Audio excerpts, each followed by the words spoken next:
El Ministerio Apostólico Altar de Jehová de Eclesia presenta lo mejor del trigo.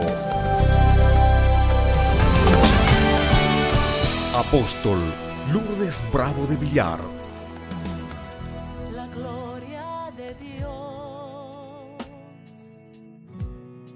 maneja mi vida. Segunda de Pedro, capítulo 2, verso 10, dice: el Señor castigará sobre todo a los que siguen deseos impuros y desprecian su autoridad, son tercos, testarudos, empecinados y atrevidos, y no tienen miedo de insultar los poderes superiores.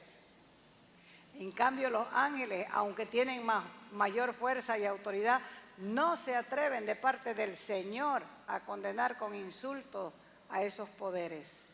Esos hombres son como animales, son brutos, no tienen entendimiento, no tienen cerebro, viven solo por instinto y nacen para que los atrapen y los maten. Hablan mal de cosas que no entienden, pero morirán de la misma manera que los animales. ¿En qué aspecto se manifiesta mayormente la rebelión del hombre? En las palabras, en el vocabulario, en los razonamientos, en la lógica, en los pensamientos, en las ideologías. Si la persona no trata con esto, pocas son las esperanzas de liberación en la rebelión interior. Las palabras son el escape de lo que hay en el corazón. El hombre que es rebelde de corazón pronto manifiesta palabras de rebeldía, porque está escrito que de la abundancia del corazón habla la boca. Entonces, para conocer la autoridad debemos de tener primeramente un encuentro con ella. De otro modo, nunca, escúchelo bien, vamos a obedecer. El oír un mensaje de obediencia no nos hace obedientes. Tener un encuentro con la autoridad de Dios es lo que pone fundamento de autoridad en nuestra vida.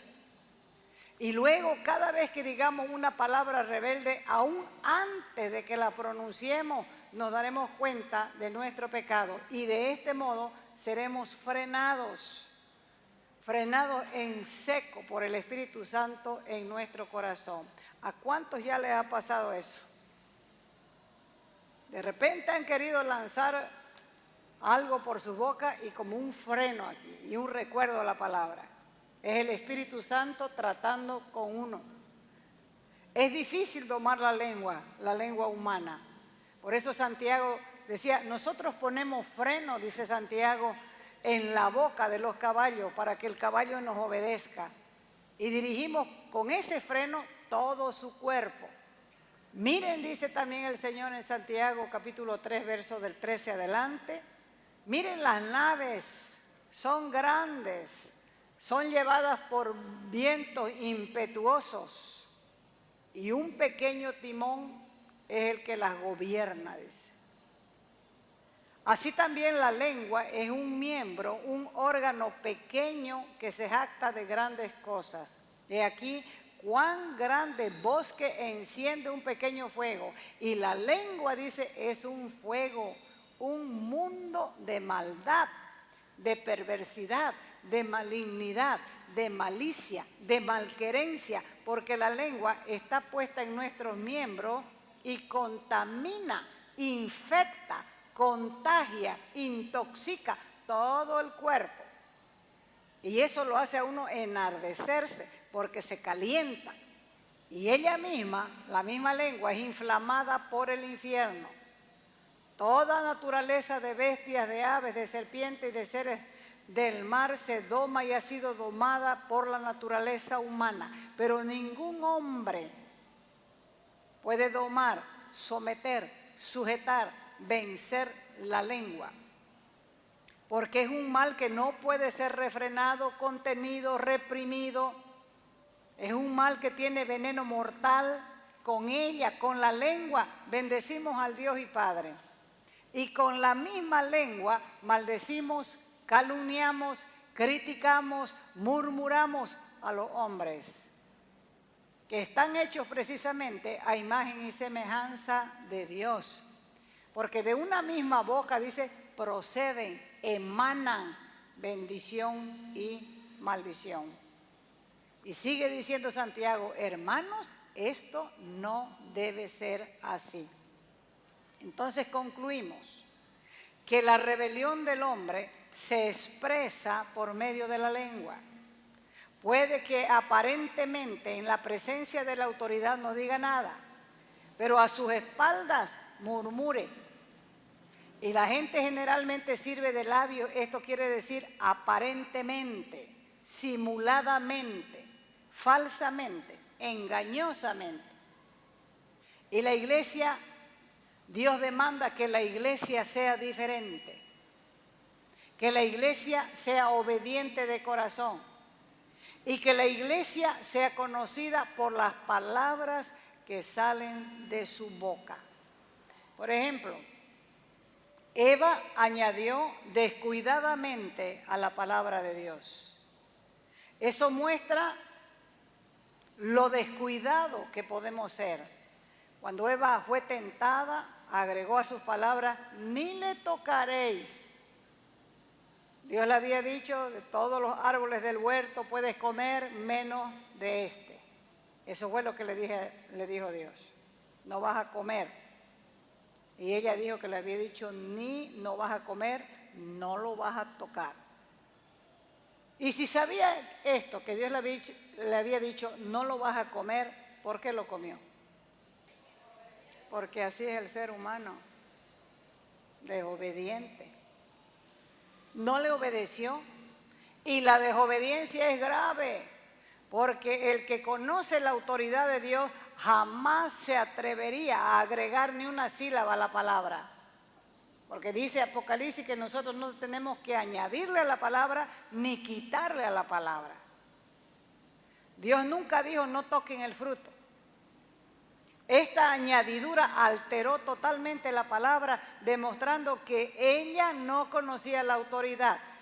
Además de rebelde, era ignorante. Otro ejemplo. Supongamos que una persona es enviada a cierto lugar como representante y portavoz de un gobierno. Ese embajador tiene que tener mucho cuidado con sus palabras, porque por sus palabras puede dejar mal parado al gobierno que representa. Nosotros también somos embajadores de Cristo, pero no tenemos el mismo cuidado que un embajador secular, sino que más bien hablamos descuidadamente, exactamente como lo hizo Eva. Quizá Eva se imaginó que no tenía mucha importancia, unas cuantas palabras de más, pero ni siquiera una persona que sirve a un amo terrenal se atreve a cambiar a su antojo las palabras de su amo. Ahora, ¿cómo es posible? Si una persona que trabaja en el mundo no se atreve a cambiar las palabras de su amo, ¿cómo es posible que en la iglesia la gente se arriesga a hablar lo que no es de Dios? Otro ejemplo. Can divulgó la falta de su padre. ¿Quién es Can? Ya, el hijo de Noé, uno de los hijos. Y salió, dice, a contársela a sus hermanos Sem y Jafet. El rebelde siempre espera que caiga la autoridad para mostrar sus defectos. Can, con la falta de su padre, tuvo la oportunidad de demostrar su rebelión interior. Y cuando lo hizo, demostró que no estaba sujeto a la autoridad de su padre. Su sujeción era aparente, porque tras que encontró una debilidad en él, salió a divulgarla. Muchos viven contando las debilidades ajenas. Por eso es que la gente se deleita con el chisme, con la murmuración y la crítica. Can no tenía amor filial, amor de hijo. Lo que tenía era una abierta rebelión interna. Otro ejemplo, María y Aarón deshonraron a Moisés. El libro de Números 12 registra cómo María y Aarón hablaron contra Moisés y mezclaron los asuntos familiares con la obra. Moisés ocupaba una posición exclusiva en el llamamiento de Dios. María y Aarón también eran líderes, pero su trabajo de ellos consistía en ser ayudantes del ministerio de su hermano. Y descuidadamente expresaron su sentir hablando contra Moisés. No conocían la autoridad porque la familiaridad les había hecho perder el respeto. Porque el conocimiento de la autoridad, cuando uno conoce la autoridad, cuando Dios le da revelación de la autoridad, eso pone un sello en la boca y remedia muchos males y muchos problemas. Así que las dificultades familiares se resolvieron en cuanto se enfrentaron con la autoridad. Porque ¿qué fue lo que dijo María? Dijo, ¿y? ¿Solamente por Moisés ha hablado Jehová? ¿No nos habla también a nosotros? Al parecer no dijo mucho. Pero Dios juzgó que esto era denigrante, que era deshonroso, que era afrentoso y posiblemente tenía muchas cosas que decir, pero se las guardó.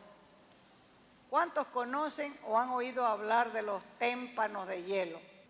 Es un pedazo grande de hielo dulce flotando desprendido de un glaciar, formado por la nieve o desprendido de una plataforma de hielo.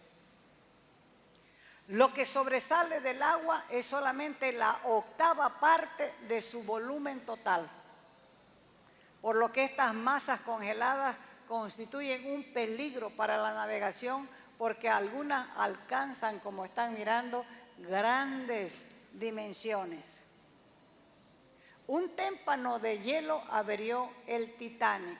Era un famoso barco inglés. Zarpó el 10 de abril de 1912 y el 14 de abril se hundió en el Océano Atlántico, en el Atlántico Norte. Era el más grande barco que la gente cuando salió, el más lujoso, que cuando salió el barco, los constructores dijeron, a este barco no lo hunde ni Dios. Esa fue la expresión.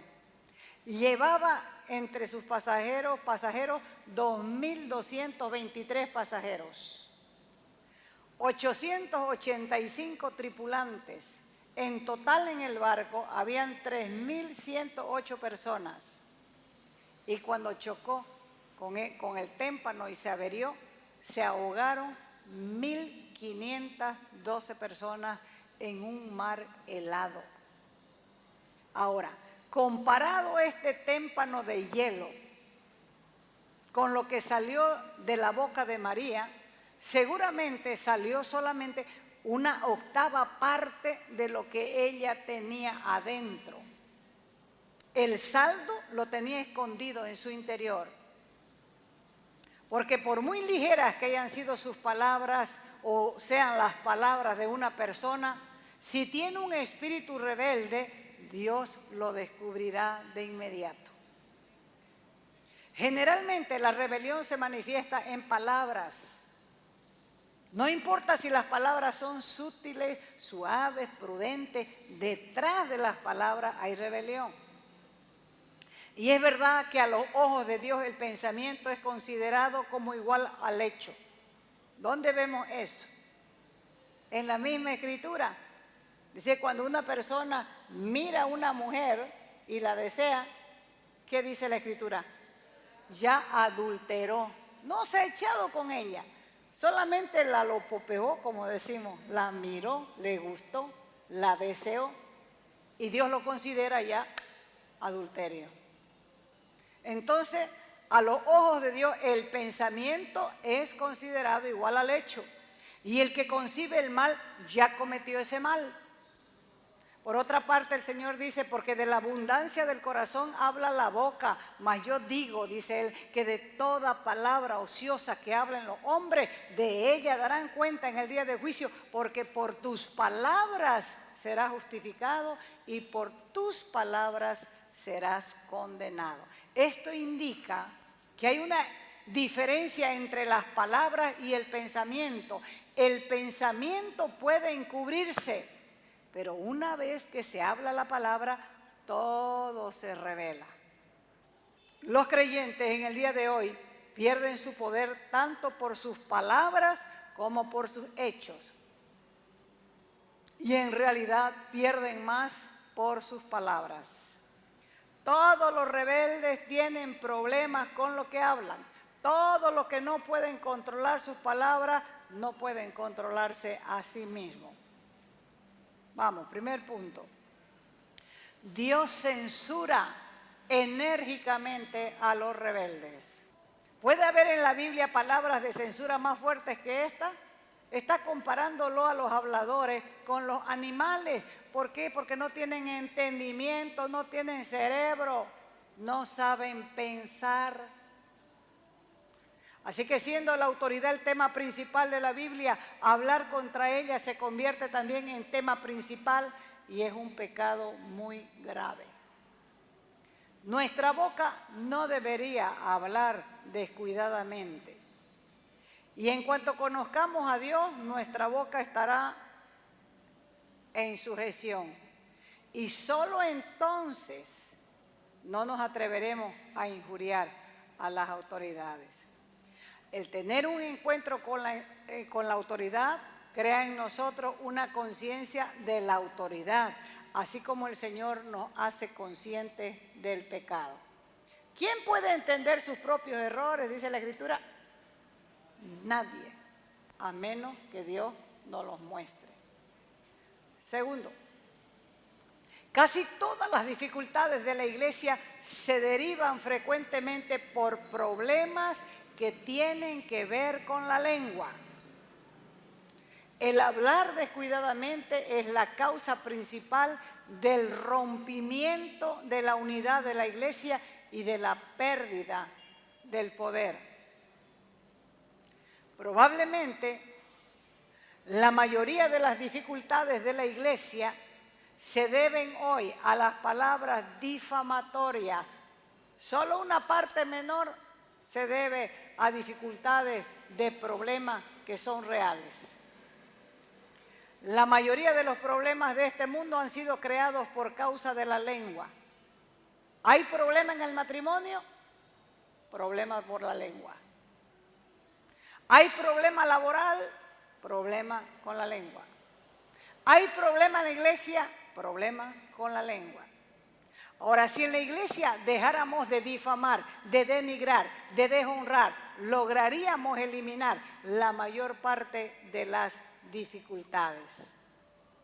Necesitamos confesar nuestros pecados delante de Dios y pedirle a Él que Él nos perdone, porque es preciso que terminemos con las palabras ofensivas o injuriosas que suben delante de Dios. Santiago dice, no hay fuente que pueda por la misma abertura fluir agua dulce y agua amarga.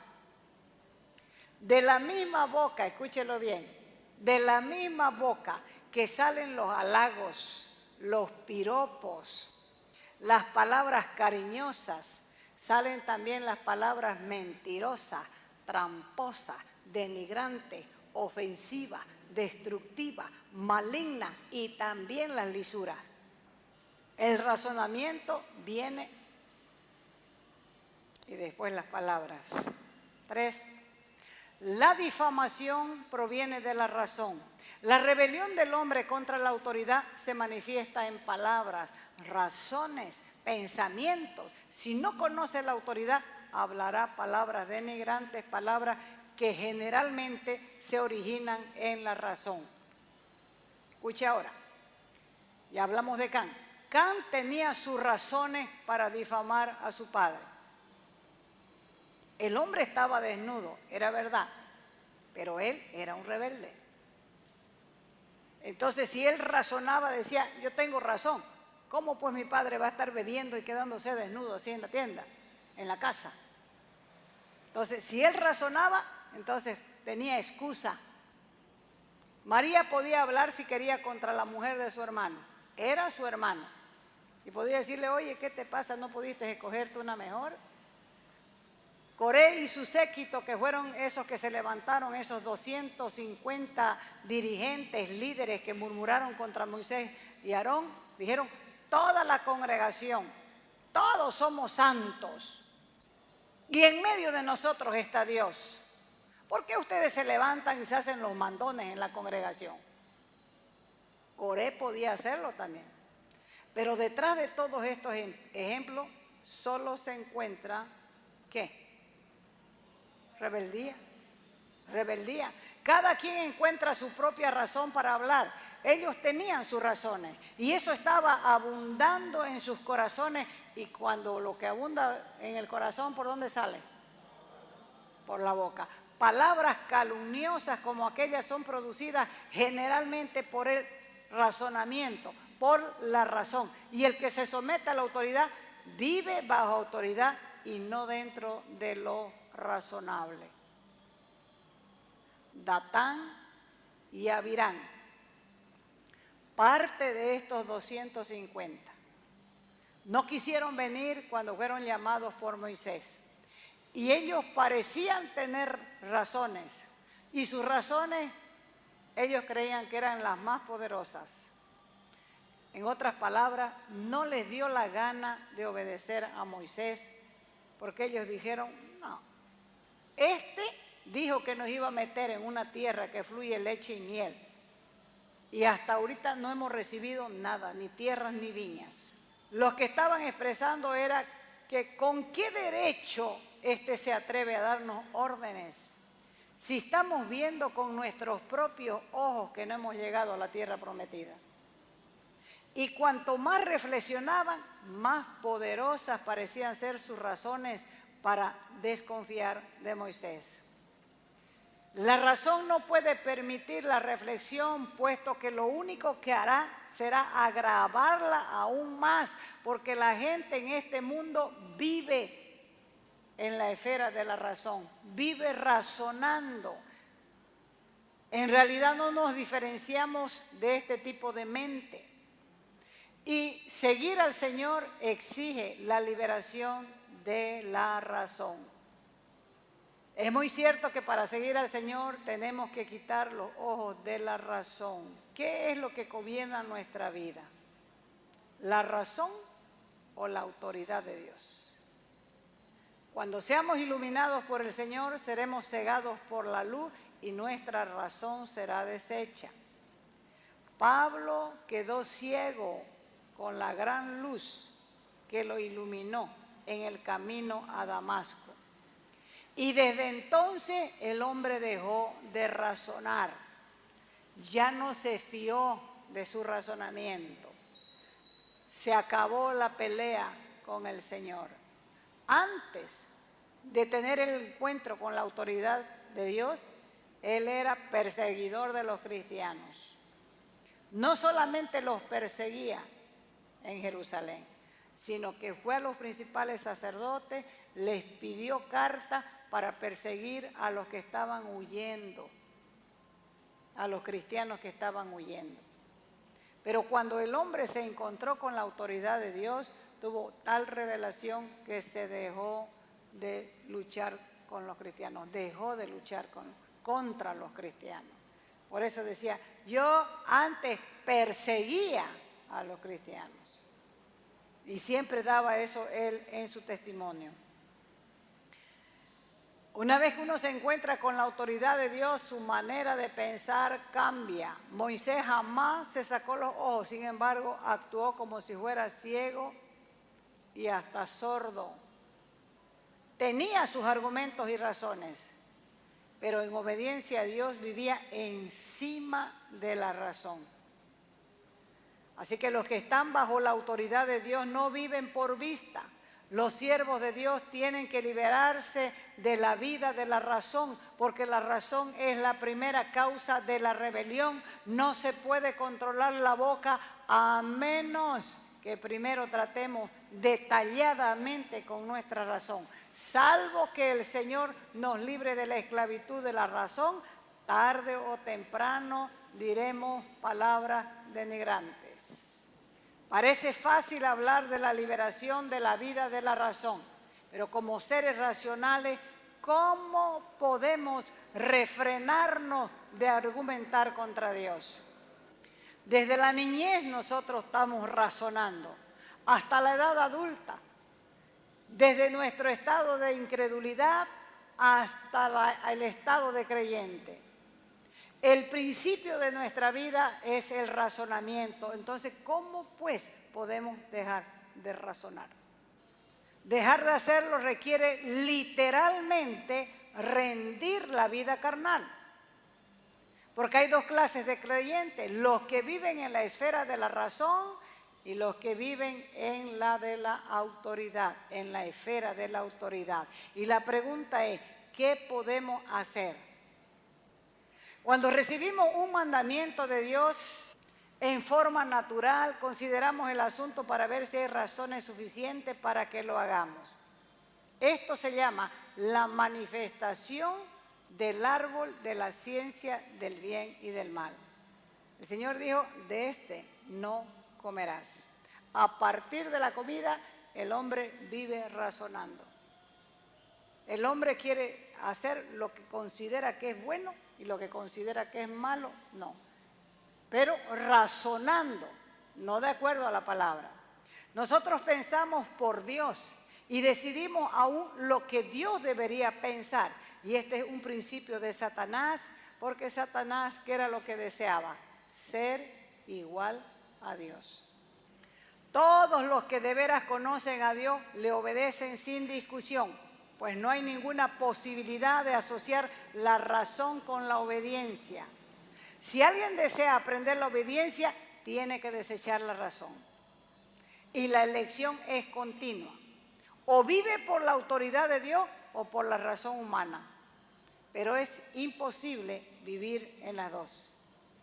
Durante su vida terrenal, el Señor Jesús vivió en todo sentido por encima de la razón. Porque ¿qué razón había para la deshonra de Jesús? Para los azotes, para la crucifixión que Él sufrió. ¿Cuál era la razón de aguantar eso? Aparentemente ninguna. Pero Él se sometió a la autoridad de Dios, no discutió, solamente obedeció. Vivir bajo la razón es bien complicado. Pero si aprendemos a someternos a la autoridad de Dios, la vida nuestra va a ser más sencilla. Mire cómo la gente razona sin saber. Endurecer su corazón no quiere decir hacerlo pecar.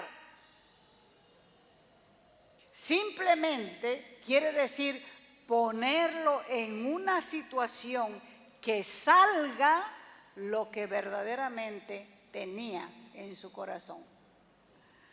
Así que, ¿qué es lo que hay que hacer? Hay que eliminar ese conocimiento del bien y del mal, porque viene de Adán. Y de ahí en adelante, cuando lo elimine, te va a ser más fácil obedecer. Póngase de pie. Levante sus manos.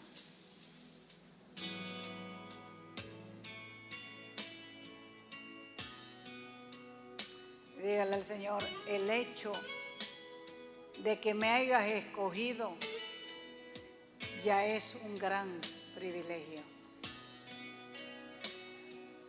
Porque vos me elegiste desde antes de la fundación del mundo para que yo sea salvo en ti. Yo necesito cambiar, lo sé, lo siento, porque mi mente se llena de argumentos y de razonamientos, y por esa causa yo no he crecido en la fe. Te pido que me perdones, Dios, que tengas de mí misericordia, que me enseñes a obedecer, Dios, porque tú has hecho una elección conmigo. Te bendigo en esta hora, en el nombre de Jesús. Amén y amén.